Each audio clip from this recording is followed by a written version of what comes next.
Before she was a murder case, before the press wrote headlines about the pregnant woman found stabbed in a York apartment, Tamarra Deloache was just a girl from Erie who dreamed of doing things right.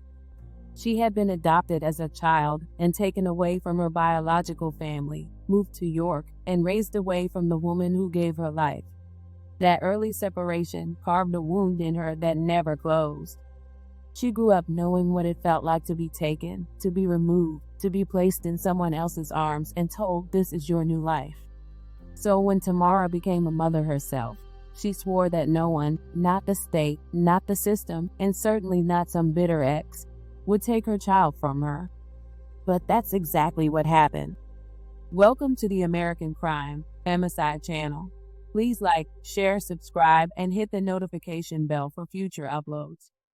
Tamara gave birth to her son in 2009 at just 20 years old. And from the moment he entered the world, Tamara centered her life around him. He was her joy, her anchor, the one constant in a life that had always felt uncertain.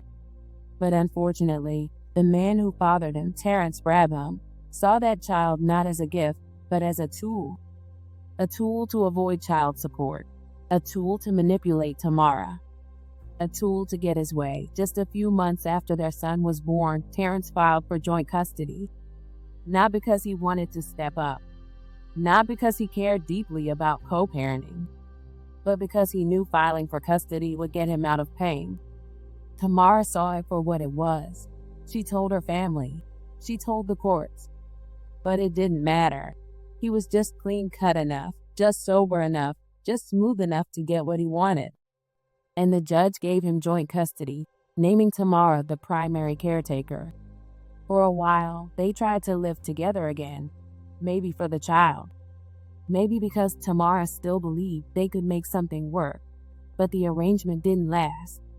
And when it fell apart, as toxic arrangements do, it reset the entire custody agreement. Terence, always ready to weaponize the system, dragged her back to court. And this time, he came with receipts, accusations that she moved too often, that she had a DUI, that she couldn't provide stability.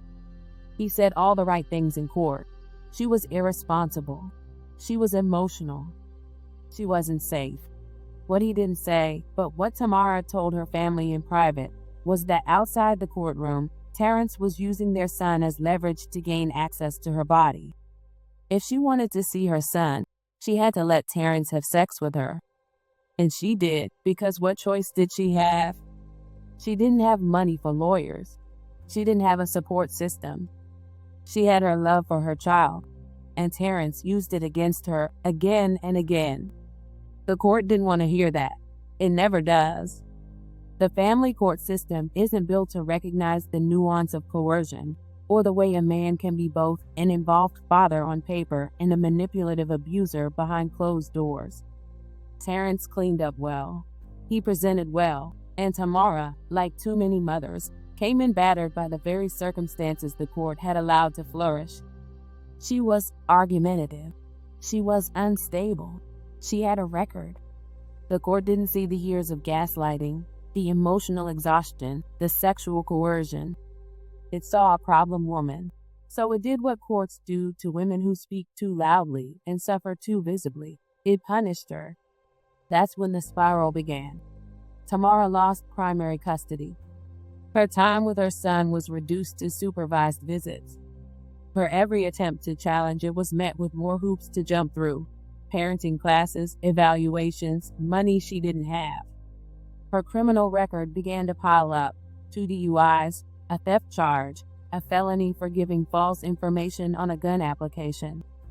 Not because she didn't care, but because she was being broken in plain sight. Her mother, Marveline, said it best. She didn't even start drinking like that until they treated her the way they treated her. Kicked her out, kept her son. That'll make anyone get mad and go get drunk. And through it all, Terence thrived. Or rather, he continued to scheme. He wasn't raising their son, his mother, Marilyn Rhodes, was. He wasn't being a father. He was being a puppeteer. He dodged drug tests by waiting until he was clean. He manipulated visitation. He cut off phone calls. and the court rewarded him because he never lost his cool in public. He showed up. That's all it took. Tamara, meanwhile, had to perform motherhood under scrutiny, while simultaneously surviving abuse the court refused to acknowledge. The custody case played out like a slow, state-sanctioned execution. By 2016, Terence had full physical custody of their son. Tamara, once his primary parent, now had to fight just to sit in the same room with her child. She wasn't allowed to call freely. She wasn't allowed to parent. She was supervised like a criminal, treated as if her very presence was a danger. And yet, the real danger, the man who used his son as a tool to extract sex from his ex, walked in and out of courtrooms without so much as a scratch. Terence didn't even do the parenting. That was left to his mother. But the system didn't care who raised the child, as long as it wasn't the woman with the mugshot and the attitude. In 2015, he was charged with harassment. The judge noted that the two parents were basically using their child like a rope in a tug of war. But even that assessment was sanitized. What was happening wasn't just conflict, it was psychological abuse. And the child, just 7 years old, was stuck in the middle. During one courtroom visit, both parents called out to him. He froze. He cried. He didn't know who to go to. And still, the court looked at the mother and the father like they were equal participants in a high-conflict custody case, instead of what they really were, a survivor trying to maintain connection and a predator trying to maintain control. Tamara's behavior in court, her tears, her defensiveness, her anger was constantly scrutinized. A judge wrote that she was unusually argumentative and inappropriate when she represented herself. Meanwhile, Terence was praised for being calm and prepared. He was the kind of man who could point to her mugshots and her record and shake his head solemnly while the court nodded in agreement. Never mind that his criminality hadn't been caught yet. Never mind that his entire parental strategy involved manipulation, avoidance, and coercion. He knew how to play the part. And Tamara kept losing. Every time she tried to reclaim her rights, the court told her she hadn't done enough. When she finally completed the court-ordered evaluation, she couldn't afford to pay for the results. Petition dismissed. When she accused Terence of violating court orders, of cutting off her visitation and phone privileges, she was told to come back with more proof. And yet, when Terence argued that she didn't have a proper supervisor during visits, it was taken seriously. He made allegations. She made pleas. Only one of them was heard. She didn't stop trying. Even in her lowest moments, Tamara kept showing up. She filed for contempt. She asked for the supervision requirement to be lifted. But her past followed her. Judges remembered her mugshots. They remembered her voice raised in frustration. They didn't remember the sleepless nights, the missed birthdays, the screaming behind closed doors, the forced sex just to see her son. They didn't remember because they never cared to learn. They wanted the mother to be calm, collected, remorseful. They wanted her to be respectable. But respectability is a luxury Tamara was never given. By 2018, the case quieted down. Tamara, tired and worn, focused on surviving. The years that followed weren't easy, but she started building something for herself. She got a job at Rabbit Transit as a customer service representative. She had a place of her own. She paid her rent. She tried to rebuild her dignity. Her mother said she was working toward her dream, to wake up with her son in the house again, to feed him breakfast, tuck him in, do the little things. The things that the courts and Terence had stolen from her. She still had legal trouble, an arrest for public drunkenness in 2021, and a felony charge for giving false info on a gun application the year before. These things didn't vanish, but her family knew what was happening. Tamara didn't turn to substances out of nowhere. She was grieving the slow erasure of her motherhood. She was being forced to perform while bleeding out emotionally. But still, she kept going. She moved between York and Erie, doing what she could to stay close to her son while also trying to breathe. It was a 5-hour drive either way. She made it work.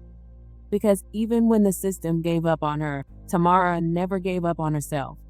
Then came the light, a second chance. In 2023, Tamara got pregnant again, this time by a new man. It was a girl. Her family said she was glowing. For the first time in years, she had hope. She was excited to start over, to create a family that wasn't built on fear, manipulation, and paperwork. She had a stable job, a home, and a future. And more importantly, she had filed again in court.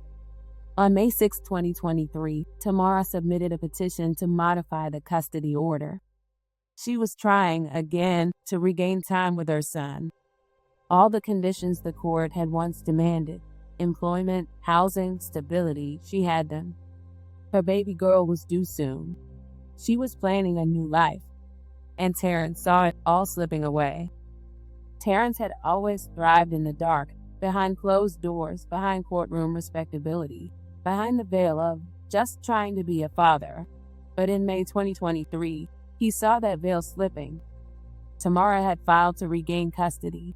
She had a new man, a new baby on the way, and the system was finally starting to see her as something other than a mugshot and a case number. That terrified him, because without custody, without the legal upper hand, without sexual control, Terence would be just another man who had to pay child support and watch a woman he couldn't control anymore find joy without him. And that, for someone like him, was unacceptable. On May 17th, Terence didn't show up for work. His family thought he was working overtime, but really, he was preparing to commit murder. Surveillance cameras showed him walking toward Tamara's apartment on North State Street around 10 p.m. He was calm, measured. This wasn't a rage-fueled outburst. This was a calculated decision by a man who realized his favorite weapon, Tamara's child, was slipping out of his hands. He entered the building, left, and then returned again about an hour later carrying a jug of bleach. Not flowers, not baby gifts, bleach. He wasn't coming to talk. He was coming to clean up the mess he was about to make. Around 11:40 p.m., a man was seen jumping from a second-story kitchen window. 10 minutes later, police arrived on the scene after a call reporting a possible domestic disturbance. Outside the apartment, they found blood on the steps, on the sidewalk, on the windowsill. They knocked. No one answered. They entered the apartment. Inside, Tamarra Deloache lay dead in her bedroom, surrounded by blood. She had been stabbed multiple times. She was 6 months pregnant. Her unborn daughter was gone too. This wasn't just murder, it was erasure. Terence didn't just want to end her life. He wanted to erase the future she was building without him. The scene was gruesome, but it told a clear story. There was no forced entry, no robbery, no theft. This wasn't random, it was deliberate. A trail of blood led out of the apartment and onto the street. Security cameras captured the same man from earlier, now cradling his right hand. Police quickly learned who lived in that building, who Tamara had filed motions against, and who had every motive in the world to want her dead. A witness at the scene said his name, Terence Brabham. Police tried to find him. He was gone. Like the coward he was, Terence disappeared for almost a month. He didn't turn himself in right away. He didn't call to deny anything. He ran. Oh, but you can't run from blood. And you can't run from the truth. Police searched his car and found blood on the center console and stains around the driver's seat. They tracked his phone records and saw it had gone dark around 10:12 p.m. on the night of May 17th. It stayed off. He got a new phone number later, but by then it was too late. The walls were closing in. When Terence finally did show up, it was with a lawyer, of course. He strolled into the York County Judicial Center on June 14th at 4:56 p.m. Like it was just another court date. He had cuts across 2 fingers on his right hand and couldn't bend them. Police compared that to the footage. The man seen jumping out of the window that night, also cradling his right hand. Police noted that Terence wore the same style of boots as the man in the video. They took a DNA sample. They arrested him. He was charged with criminal homicide. Later, prosecutors added charges for the death of Tamara's unborn child. But because this story wasn't already twisted enough, the DNA they collected for Tamara's murder linked Terence to a whole other crime.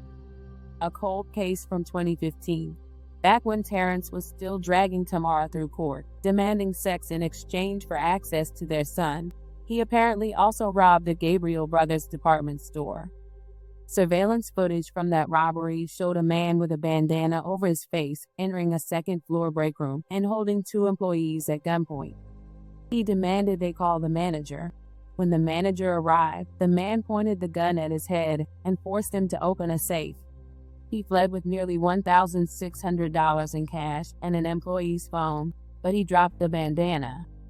Police recovered it and pulled DNA from it. But in 2015, there was no match. It sat in evidence until 2023, when Terence's DNA was finally added to the system after he killed the mother of his child. That's how he got caught. Not because of the court system, not because of any protections put in place, but because his own violence finally caught up to him. So now, in addition to 2 murder charges, he's also facing charges of robbery, theft, receiving stolen property, and reckless endangerment. But what about Tamara's son, the child who had been used like a pawn for 13 years?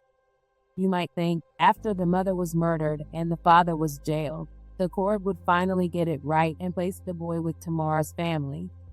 But no, the court decided to give custody to Terence's mother, Marilyn Rhodes. Yes, the same woman who had helped raise the boy while enabling Terence to manipulate and abuse his way through family court. The same household Tamara's family said isolated her, disrespected her, and helped sever her bond with her son. That's who got custody. Tamara's mother, Marveline, had filed for emergency custody even before Terence's arrest. She wanted to bring her grandson to Erie, away from the family that had helped tear Tamara down. A judge gave an interim order for shared custody. Marveline was granted every other weekend, Labor Day, and a few days at Christmas. But in August, when she missed a court hearing and hadn't scheduled a conciliation conference, the court awarded sole custody to Rhodes. Because grief doesn't pause the court calendar, and trauma doesn't exempt you from bureaucracy. Marveline said, "They've destroyed my life, and they're still destroying it." She's not wrong. Tamara spent her whole life trying not to repeat the pain of her own childhood, being taken from her mother, being raised apart from her roots. And in the end, that cycle repeated anyway. Her son was taken from her. Then she was taken from him. And now, even in death, the court sided with the same people who enabled her abuse. Tamara's cousin, overcome with grief, said it better than any court ever could. "The time has come for justice for my beautiful cousin. TJ took her and her baby girl's life and stole his son's mother away. She used to always say, 'If they find me dead, TJ did it.' And I said, 'I know.' She wasn't being dramatic. She was being honest.